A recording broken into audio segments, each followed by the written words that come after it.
பகல்காம் தீவிரவாத தாக்குதலுக்கு பிறகு இந்தியா பாகிஸ்தான் இடையே நிலவிய கடும் பதற்றத்துக்கு மத்தியில இந்த ஆசிய கோப்பை தொடர் நடந்திருக்கு.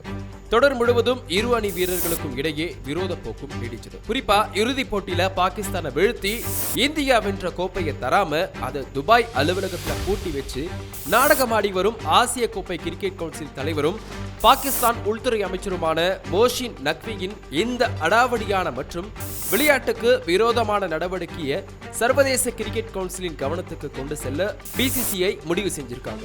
ஐசிசி விதிகளின்படி ஆசிய கோப்பை மும்பையில் உள்ள பிசிசி தலைமையகத்திற்கு அனுப்பப்பட்டிருக்க வேண்டும். ஆனா நக்வி தனது நிலையில் பிடிவாதமா இருக்காராம். ஆசிய கோப்பையை தன்னுடைய அனுமதியின்றி எங்கும் எடுத்து செல்லக்கூடாது அப்படின்னு, யாரிடம் வழங்கக்கூடாது அப்படின்னு கராரா இருக்காராம். இந்தியாவுக்கு கோப்பையை வேணும் அப்படின்னா இந்திய அணியின் கேப்டன் சூரியகுமார் யாதவ் துபாய்க்கு நேரில் வந்து தன்னிடம் இருந்து கோப்பையை வாங்க வேண்டும்னு அவர் நிபந்தனை விதித்துள்ளதாகவும் சொல்லப்படுது.